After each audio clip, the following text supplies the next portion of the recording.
Ça y est, t'as vu la vidéo d'hier? Aujourd'hui, on va continuer cette série de vidéos sur ce qui pourrait causer l'écroulement de notre société. Si tu arrives en cours de chemin, t'as une vidéo à rattraper et ne t'inquiète pas, elle s'affiche en haut à droite. Alors maintenant, installe-toi confortablement sur ton lit, mets ton casque ou tes écouteurs, remonte ta couette et c'est parti.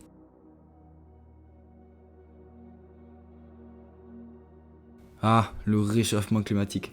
Cette crise qui touche tout le monde et qui n'inquiète malheureusement personne. Si aujourd'hui on parle de réchauffement climatique, on parle de fonte des glaces, de catastrophes naturelles, de l'augmentation de la chaleur et bien sûr la disparition d'espèces animales. Mais le peu de fois où on parle de réchauffement climatique, c'est pour faire réagir la population que si on n'agit pas maintenant, le monde court à sa perte. Et c'est pas juste parce qu'il va y avoir 3 degrés en plus d'ici 2100. Non, si on parle de réchauffement climatique actuellement, c'est déjà parce que l'on risque de perdre beaucoup de ressources et aussi car il risque d'y avoir une grande migration de réfugiés climatiques d'ici 2100. On parle alors de plus de 143 millions de personnes qui vont fuir les conditions climatiques de leur pays pour se réfugier dans les pays du Nord. Les chiffres sont mauvais. En 2018, il ne reste plus que 12 ans pour agir, sinon cette crise sera irréversible. Ce qui nous laisse actuellement 9 ans en 2021 pour réagir face à cette crise. Pendant toutes ces années, nous ne sommes pas restés les bras croisés en attendant l'échéance. Non.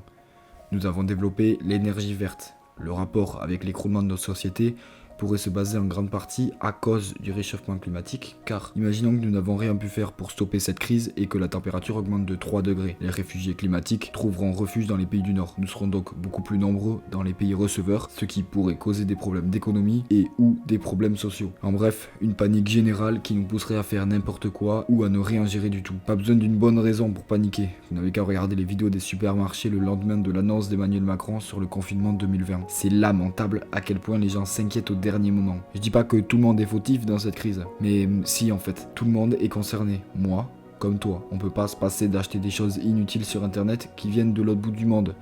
On ne peut pas s'empêcher d'acheter le dernier téléphone qui est sorti, qui vient aussi de l'autre bout du monde et qui en plus de ça fait travailler des enfants. Et des exemples comme ça, je pourrais en citer plein. Bien sûr, on fait toujours un peu attention. On jette tout dans la poubelle, mais ce n'est qu'un grain de sable dans l'immensité d'un désert. On fait attention, mais pas assez. C'est à nous de faire attention, mais c'est à l'État de nous dire quoi faire. Notre société tient sur des piliers beaucoup trop instables pour rester stoïque face à autant de problèmes. Les problèmes sont nombreux et bien trop lourds par rapport à la conception de notre société. En attendant, abonne-toi, laisse un like et je compte sur toi pour être présent demain à 18h. Ciao.